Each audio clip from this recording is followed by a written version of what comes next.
Sounds great. Thank you so much. Well, I will go ahead and share my screen. I would also love to be able to hear where all of y'all are from as well. So please, in the chat, if you can just let me know where you're from, and then we'll go ahead and get started from there. I will get started with, I am from San Antonio, Texas, born and raised in Texas, and excited to just share a little bit more about what we have been able to develop within the digital workplace experience team. I will also add my LinkedIn in the chat for y'all as well. Looks like we have a pretty good group here from all around. So excited to potentially connect with y'all on LinkedIn. So, like been mentioned, my name is Courtney Rodriguez. I have been with Nationwide for 16 years, 16 in November, and for about the past 3 years have been developing the Voice of the Associate Research Program within our digital workplace experience team that was also developed when I started about 3 years ago as well. So what we would like to start off with is just a little bit of our story. So back in 2020, if we can go back to 2020 and just think through what that felt like and how we were trying to navigate the virtual and hybrid world. Back in 2020, when I was hired into this role, it was really important for us to understand associate technology experiences, what that looked like, what that felt like, what the sentiment was with that. And so back in 2020, we started to really think through what do we need to be able to do that. So we started to do some initial analysis. We created an associate digital life cycle. We were able to also understand at a high level personas and be able to map all associates to one of 6 personas. From there, in the initial analysis that we gathered in 2020, we were able to determine and prioritize our top 3 experiences based off of Voice of the Associate negative sentiment and feedback that we were hearing. And back then, when we were first starting to develop the program, we really didn't know exactly how to do all the things the right way back then. So as you could see, our emotional journey from an associate perspective was not so positive. They didn't know where to go to share feedback. They didn't know how to do that. So as we continue to evolve into 2021, we started to activate on the Voice of the Associate Research Program, as well as engage a consulting firm to help us develop a design thinking playbook. So when we think about technology and we think about really trying to focus on a human-centered approach, this was new to our technology organization. And so we wanted to make sure that we grounded ourselves in really what was design thinking, how can we embrace that and develop a playbook that is going to be helpful within the technology organization, but also have a partnership with our stakeholders, product teams, and product owners to ensure that there is that partnership and that flow as well. With that, we also started to incorporate what we call our candies, which is champions and influencers. And I have the pleasure of leading our candy program as well.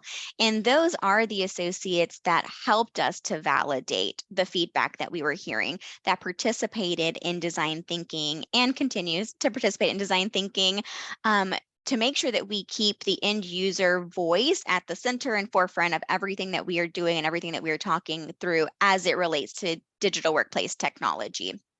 Continuing to evolve into 2022, we really wanted to make sure that we centered our user insights into the product development life cycle and what that looks like as well. So we started to think through the prioritization of the solutions and really thinking through effort and impact and what does that mean.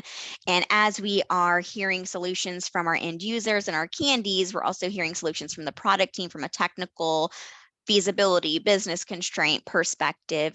And we're really thinking through how much effort is this going to take the product team to implement and what is the associate impact. So really starting to organize the solutions that we were starting to think through and process into quick hits and high effort, high impact, which takes a lot of time, as many of you probably know, but you don't want to dedicate all of your time to high highs, because then what about the quick wins? And what about showing that consistent evolvement and improvements along the way. That's very important. And that is what we also determined as we were kind of talking through and building this out throughout the past couple of years. Also in 2022, we validated our personas. So we validated them very early in 2020, but when we got to 2022, we also realized that things change so rapidly, so fast that it's very important that we validate our personas, make sure that they are still hitting the mark, making sure that we know the needs, wants, opportunities, challenges, and behaviors of our associates as it aligns to those persona groups. So we validated that. Currently, how we organize all of our associates by personas by job title. And then we also are going to be looking deeper into sub-personas and kind of what that looks like across all the personas as well.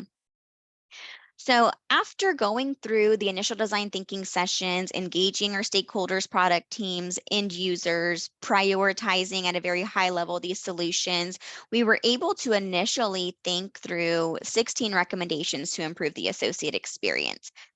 Recommendations that were pretty quick hit type of solutions, and 13 are currently implemented, and we're already seeing employee experience improvements along the way that we will also speak to.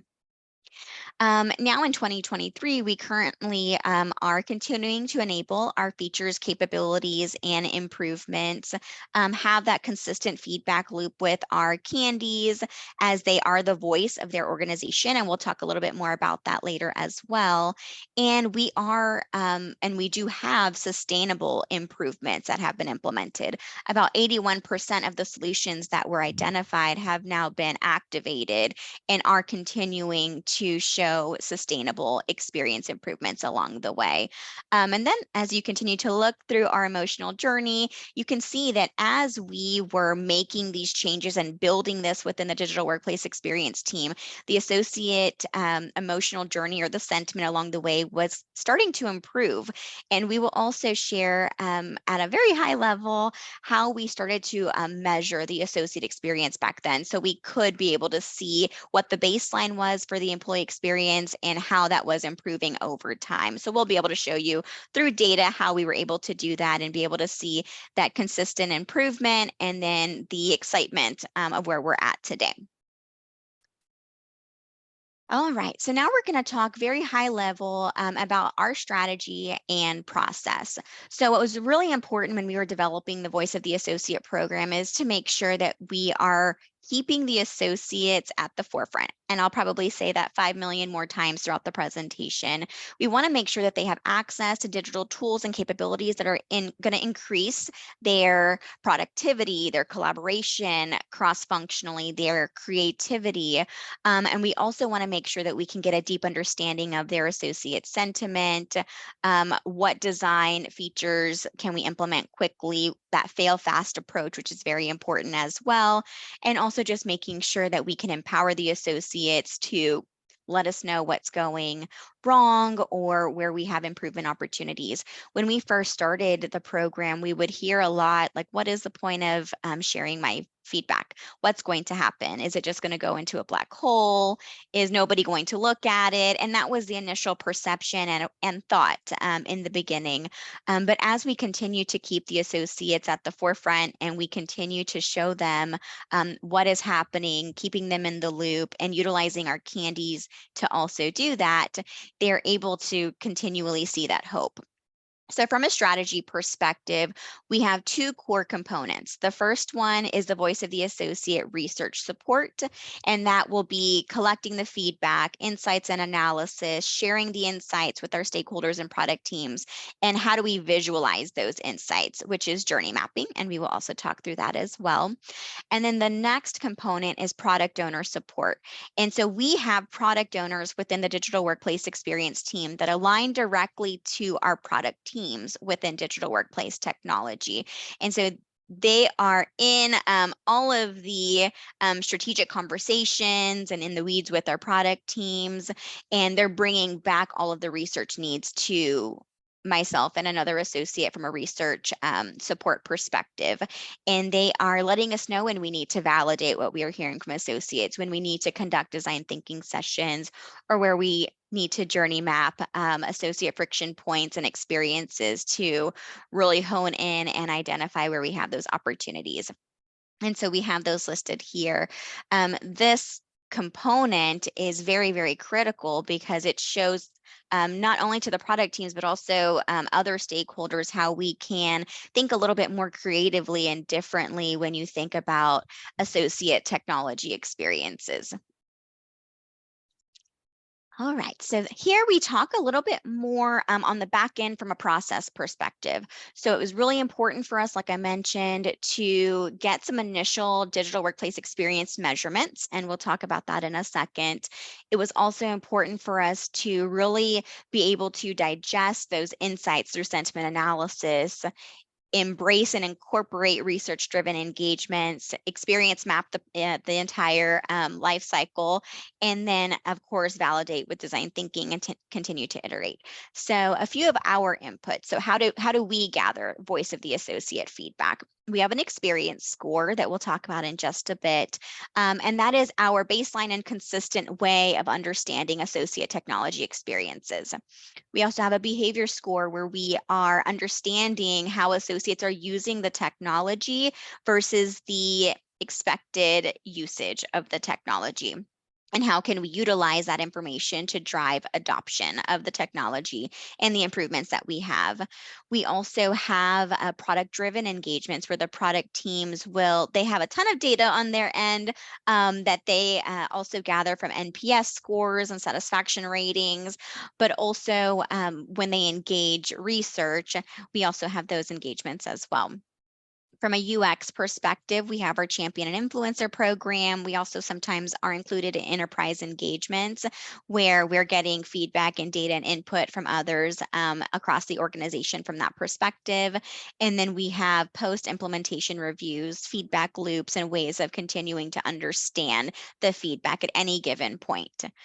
From a process, how to validate VOA, we do conduct both qualitative and quantitative research efforts, moderated and unmoderated. We try to make sure that we really assess what is the need of the research that we need to conduct, and then create an action plan, which we'll talk about in a second, and how we can successfully activate that given the many, many ways of conducting research.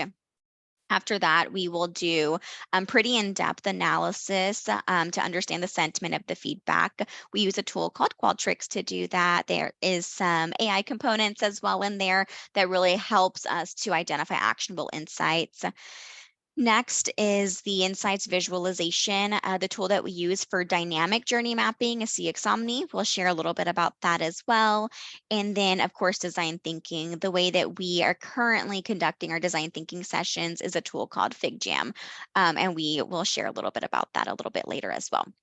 Many of the outputs that our product teams and product owners are finding valuable are the actionable insights coming out of this entire process, future state solutioning, product team prioritization, and being able to really think clearly about the quick hits and how can we implement those, and then product strategies and roadmaps. So those outputs really help the product teams and product owners determine how to influence what we need to activate and how that will evolve by embracing the voice of the associate feedback.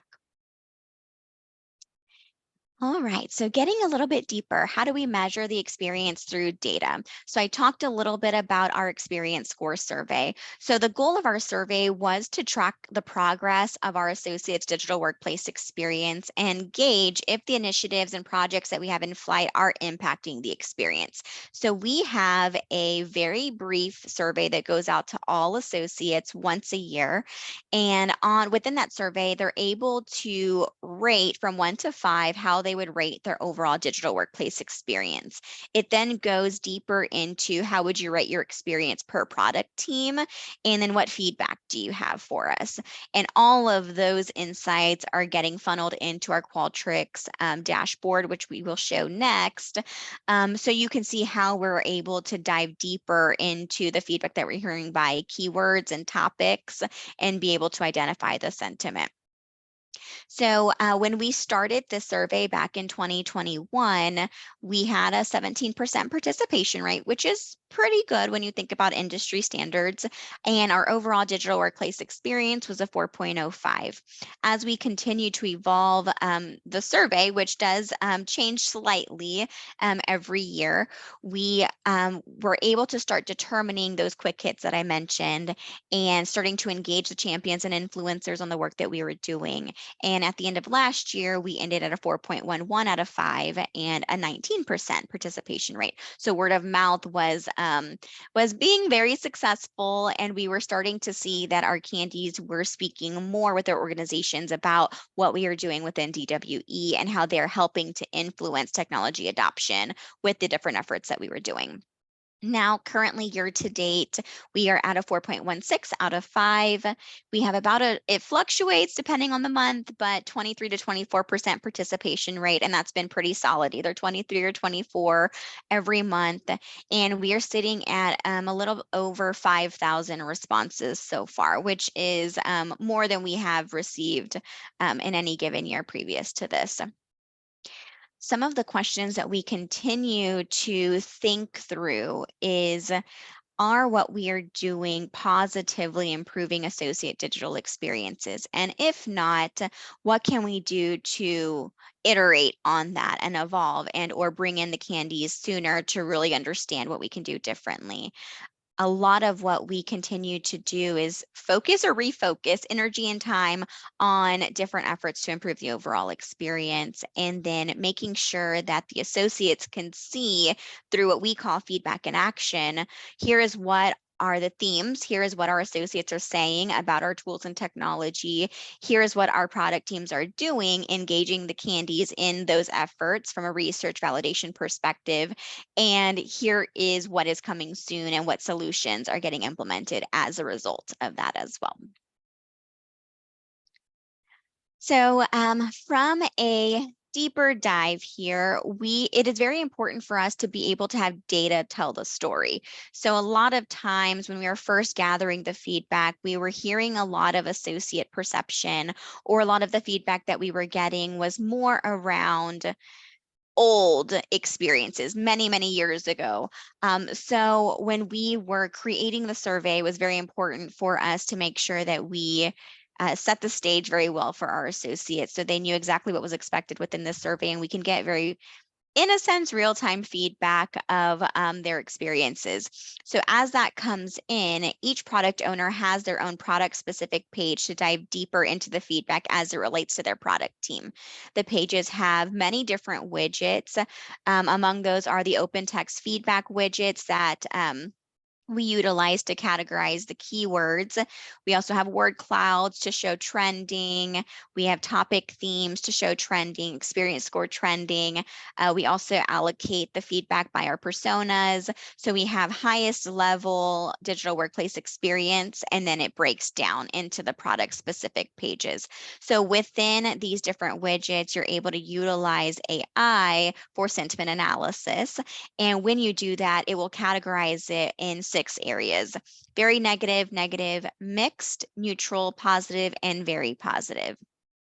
Then when you think about theme categorization, it's very important for us to be able to really align the keywords to the product teams and to the parent topics. So when we're using what they call text IQ, it is easily able to translate the feedback correctly to the respective product teams as well, so we can dive deeper into those particular actionable insights.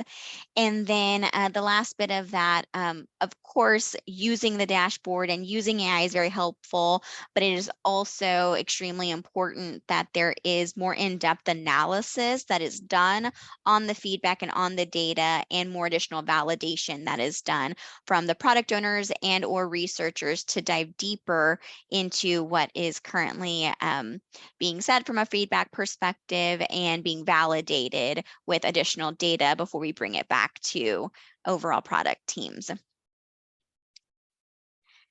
Diving a little bit deeper into Text IQ, I wanted to show you just a little bit more about what that looks like. So each of the product owners has their own Text IQ section where they can create parent topics as well as subtopics to help organize the feedback.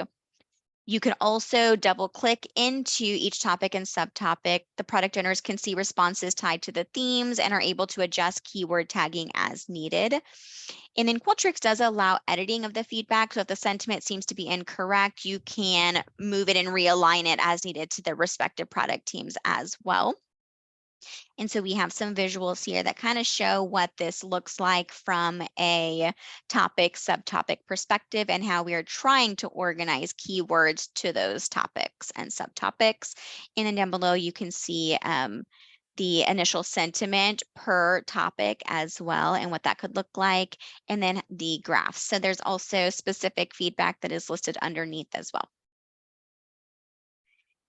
All right, going a little bit more into research studies and influencing technology adoption. So part of this research program was to be able to showcase exactly what this looks like for the product teams from intake to handoff. So we created this visual to show the research process and timeline. As I mentioned, this was new. Digital workplace experience was new to the IT INO organization, and it was really important for them to really understand what that process would look like. So when we get the initial request in our intake form, it triggers an initial action planning meeting for myself. And what I typically do is review the initial intake. I will create an action planning template to really determine what is the problem statement, what are the assumptions, if there are assumptions that we need to validate or invalidate, what are the overall goals. It also kind of thinks through, we think through the scope, what's in scope and out of scope of this research effort, what is that timeline, how do we want to communicate it, et cetera. So that kickstarts the planning of that. That typically handles within week 1 to week 2 of the intake process and the activation. Then activation will typically start week 2 or week 3, depending on how we want to have the research conducted. If we're needing to conduct focus groups, we typically need at least 2 weeks to get those invites out to the associates to make sure that they're able to participate. Or if it is a survey, we can activate a bit quicker on that one. Part of the activation is making sure that we have a specific approach. We are also conducting the analysis and insights as the feedback is coming through. And then we create a pretty in-depth research report. It may be in a PowerPoint, it may be in a Word document, it may be through Qualtrics because they have reports created for you. And so that's completed. And then from a handoff perspective, that will typically be happening within week 3 or week 4. And we will either have a formalized meeting with our product teams and stakeholders, or it's sent virtually and giving them time to take a look over the insights and ask for any feedback or questions that they have along the way. There are many times where we don't have 4 weeks to activate on research, and so we have to pivot. And a lot of times we can activate pretty quickly with our candies if we need to go to them and validate information pretty quickly. For those research efforts, it will take about 1 to 2 weeks if we have to pivot quickly and get that processed quicker for our product teams. We also don't only engage our champions and influencers. There are many times that we do have to go outside of the candy group, and we are also pulsing the enterprise. So we have pulse surveys that typically change every month to 2 months on our digital workplace site, or there are more personalized targeted research efforts that we have to activate as well with others outside of the candies. So a little bit more about our candies.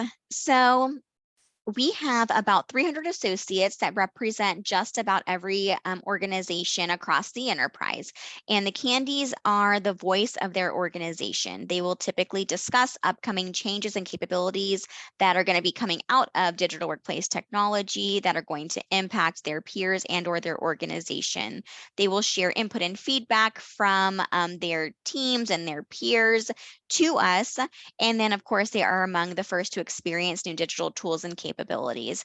So as we think about all of the different research efforts, both qualitative and quantitative, our candies are the ones that we will go to activate on those research efforts.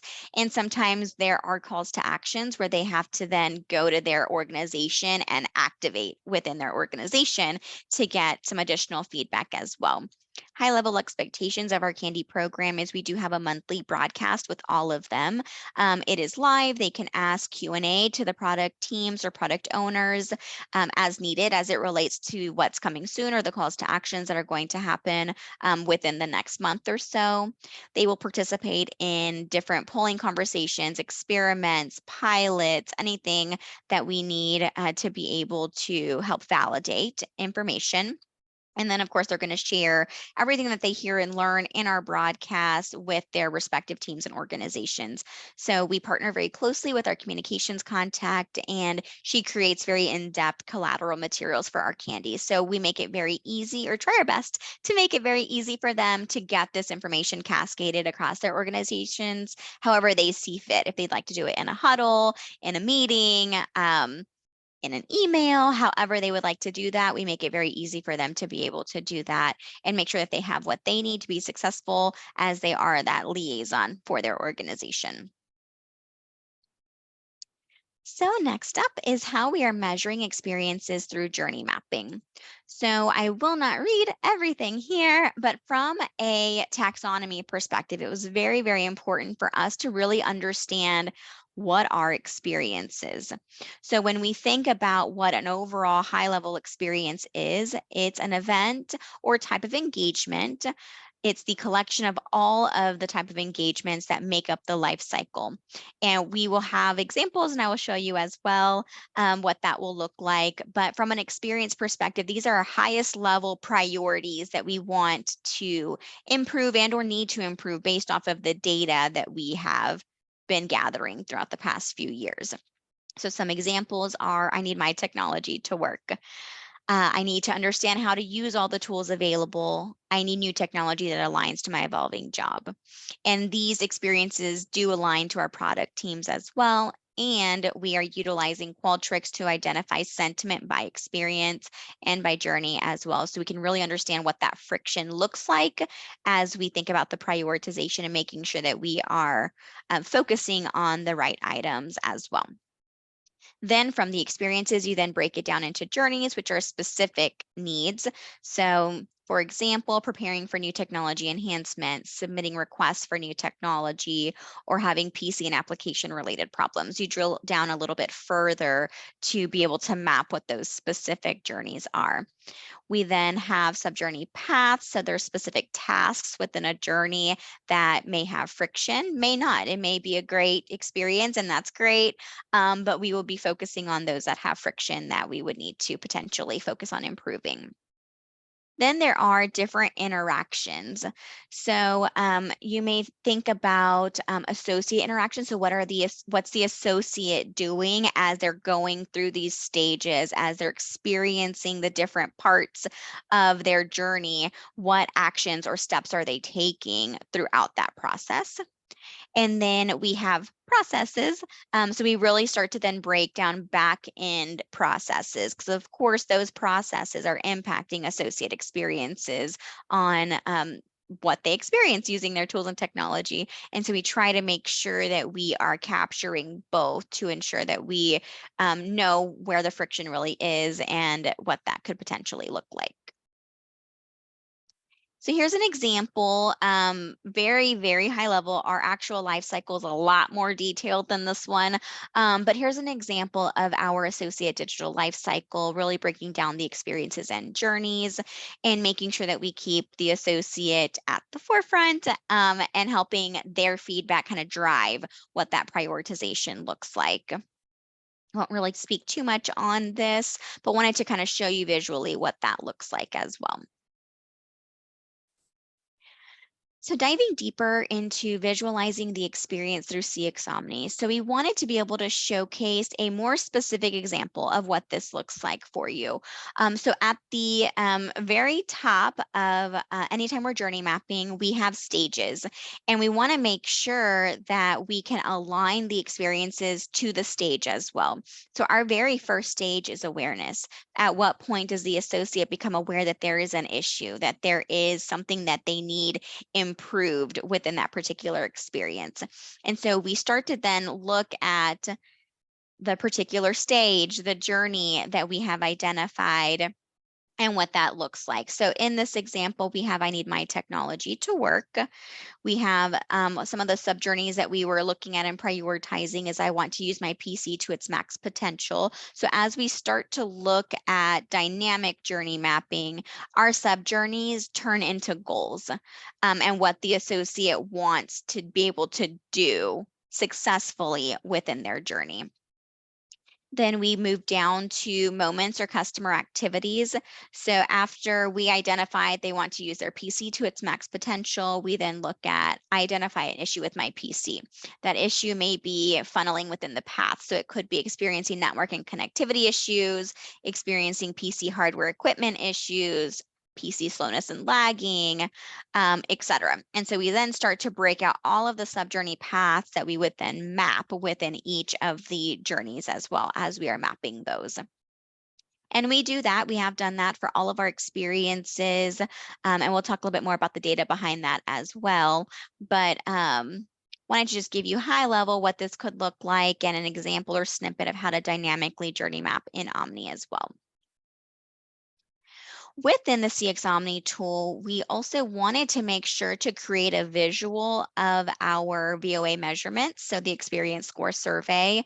And so we wanted to break down in this particular slide what our overall 2021 baseline survey was that we talked about earlier, what the associate sentiment is and or was back then in 2021 and how that continues to evolve in 2022, 2023, and then break down 2023 by the product teams and what those experiences and sentiment looks like by product team. So you can see visually through CX Omni the emotional sentiment, how it slightly starts to improve from a 4.05 to 4.11. And then you can also start to see going into 2023 at a 4.16, that emotional sentiment, et cetera. Within the actionable insights, it's been really beneficial to be able to tie and align specific pain points, specific research questions, technical enablers, et cetera. So in this particular example, we're showing high-level experience score data.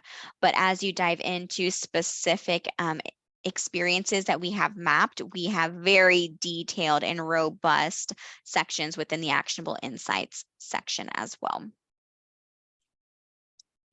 All right, so from a design thinking perspective, we wanted to kind of break down how we utilize the design thinking process. So I'm sure many of you, since many of you are research professionals, have a really good idea of design thinking, how to incorporate design thinking, and really what that does to really engage the end user in the entire process. For digital workplace experience, we primarily focus on the first three sections of design thinking: discover, define, and ideate. After that point, it then gets transitioned over to our product teams. From the product teams, they will then they will take all of the feedback, data, validation solutions we initially gathered from the end user, and then they will start to think through and implement prototypes and testing some of these solutions, refining those solutions, building it out for implementation, and then continuing to measure that along the way. So it is absolutely way more of a partnership. Research takes the first three, and then the product team takes the rest. So from a discover perspective, we really try to understand the user and what their feedback is uncovering. So we really start to break down what are their pain points, as many of you know, what are they experiencing. We translate those pain points into how might we questions and statements, and then we start to solution off of that.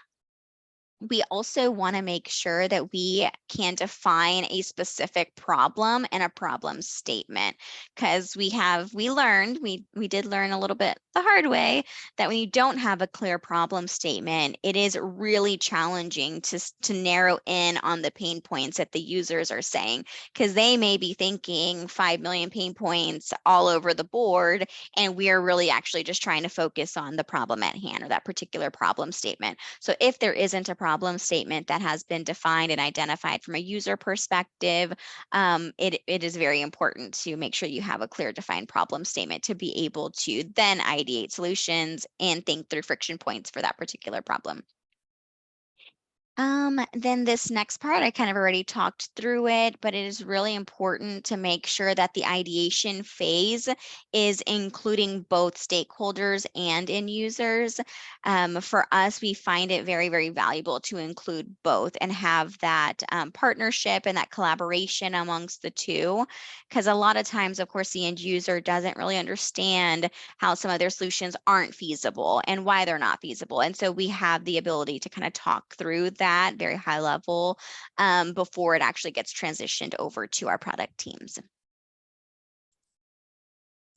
So a little bit more about how our design thinking process has evolved over time. So previously mentioned, 2021, we created our DWE design thinking playbook by partnering with a consulting firm to develop what that framework looked like. 2021, 2022, we actually were conducting 6 one-hour sessions for each design thinking project. Back then, we used a tool called Stormboard for these sessions, and then we put all of our solutions, sometimes hundreds, into an Excel document and handed that off to the product team. In the Excel document, it was pretty detailed, pretty thorough. It had effort and impact. It had priority matrix, touch points. It has many other things within that document, but it wasn't necessarily easy to work with when you think about hundreds of rows in an Excel document.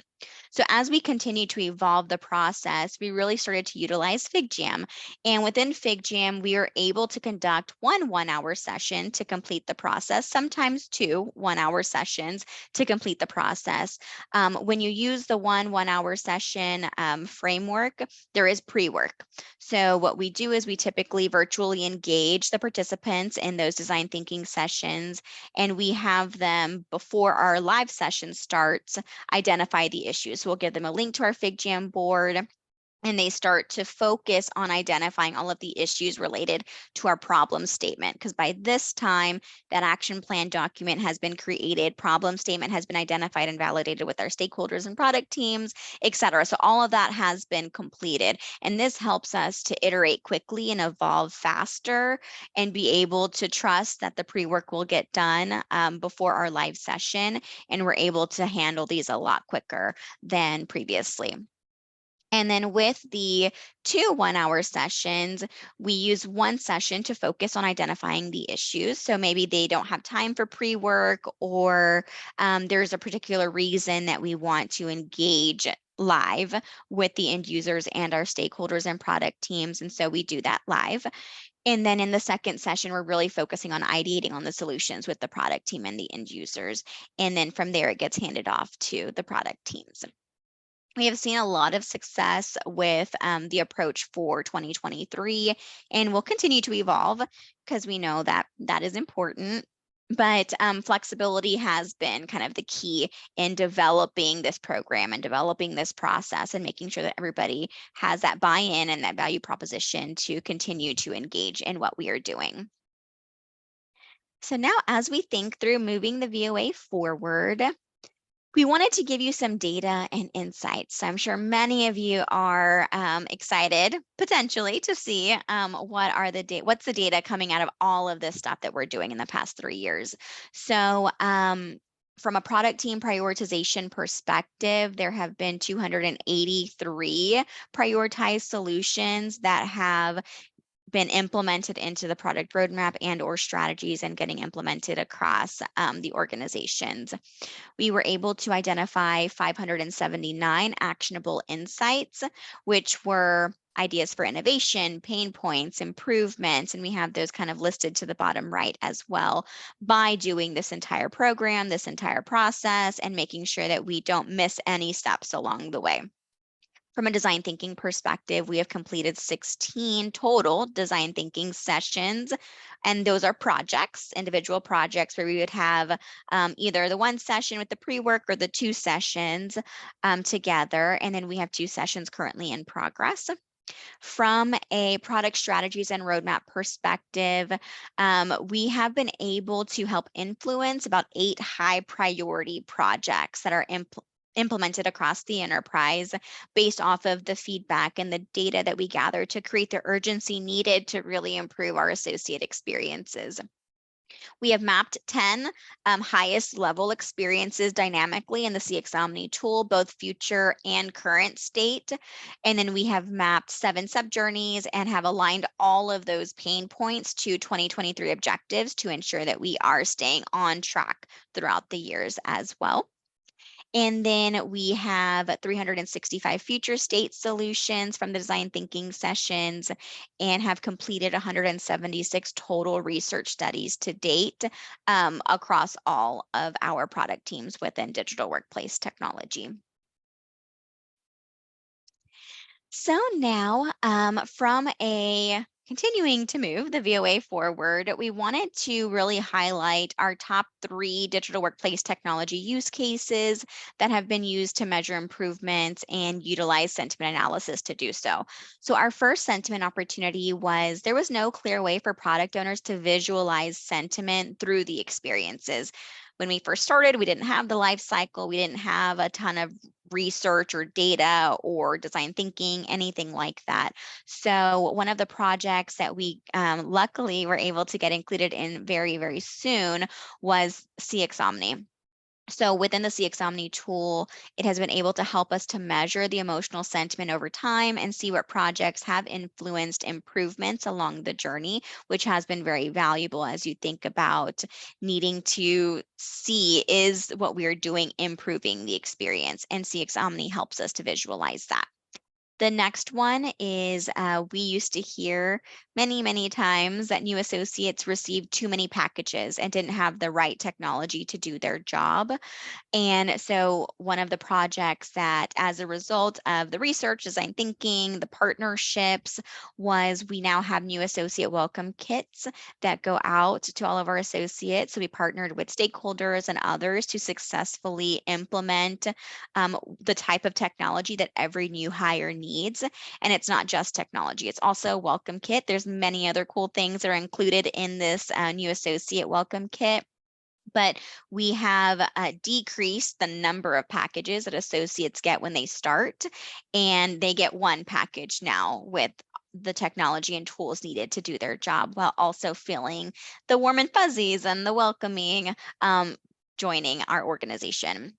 And then the last one is right when we started, we heard there are too many starting points for technology needs. Associates aren't sure where to go to find what they need. They search and still can't find what they need. Where do I go for learning versus support? They were very frustrated. They abandoned a lot of their attempts early on in the very beginning. Because of that, and because of all of the research that we were able to validate, including design thinking and our candies, which were huge, a huge, huge, huge part of why we were able to implement this solution, is we wanted to make sure that there was one central starting point for all of their technology needs. And so we have developed a tool called MyTech. It is using APIs and data sources to ensure that they have a central starting point for their technology needs. So it's pulling together all of the different areas into one area for them. And that has continued to be very, very successful. And we continue to iterate and incorporate features based off of the needs, wants, and opportunities of our personas and our candies and the end users as well. I keep looking at my time. So it looks like we have about 10 minutes. That concludes the presentation of our VOA program. I have not been able to look at the chat, but I don't think anybody has any questions at this point, but we can open it up to anybody who might.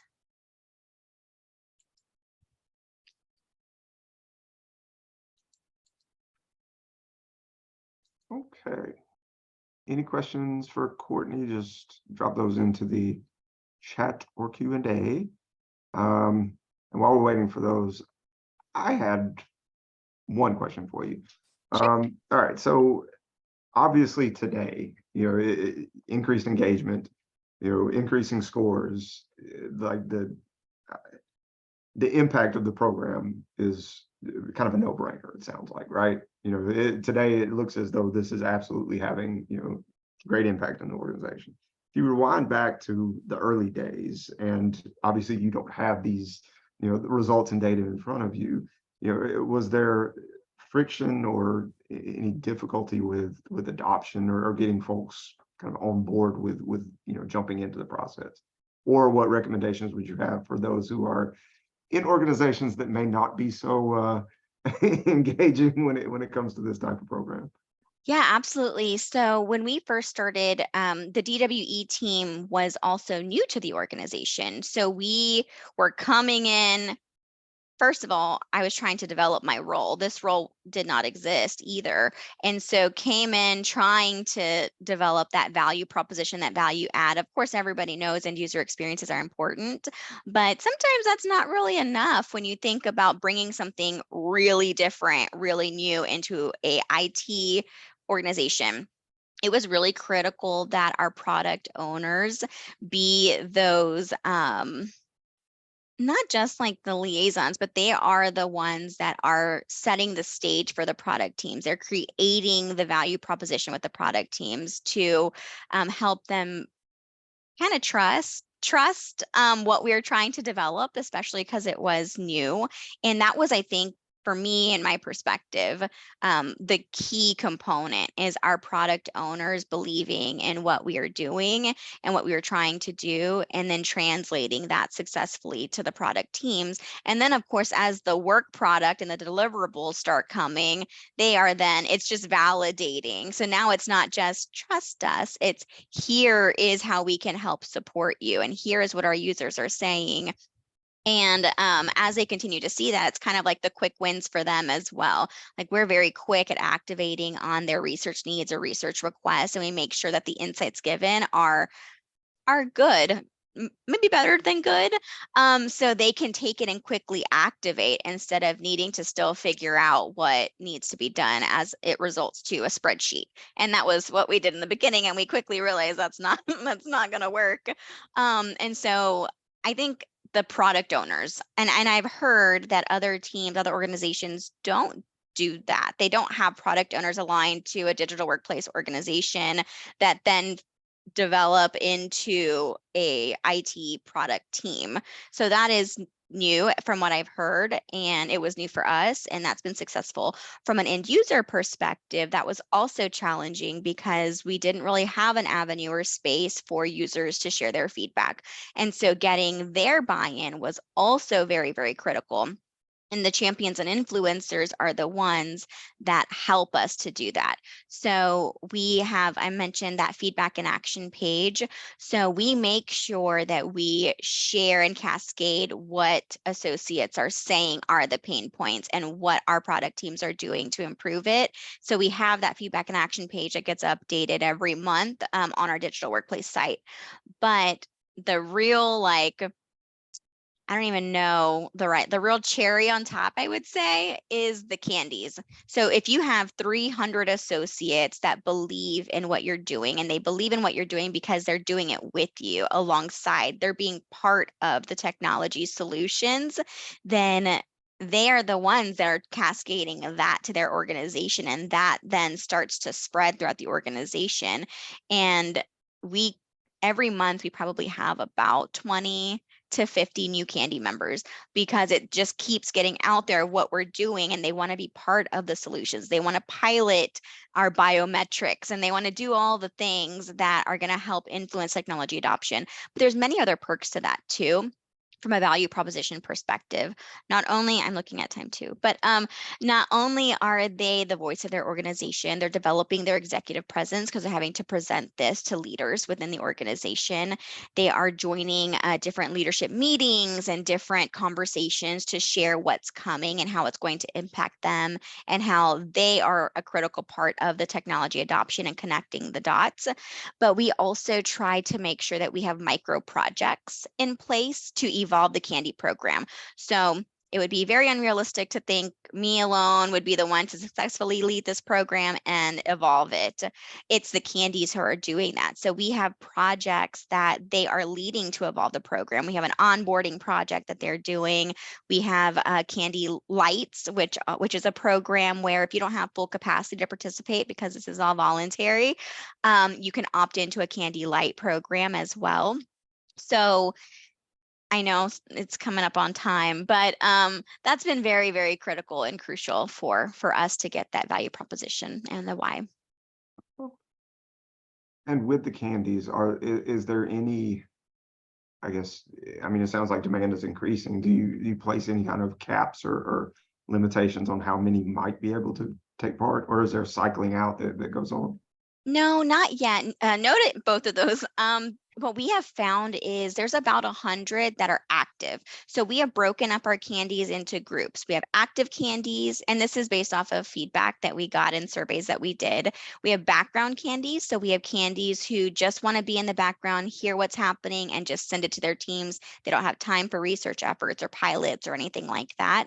So we have background candies, and then we have stakeholder candies who are in it because they need to just hear what's happening, but they're not active either. So we break it down into groups. And so for us, if we know we have about 100 that are active, it doesn't make sense to just force them out if they love being in the program, but they can opt out of the program at any time. They can rejoin it at any time.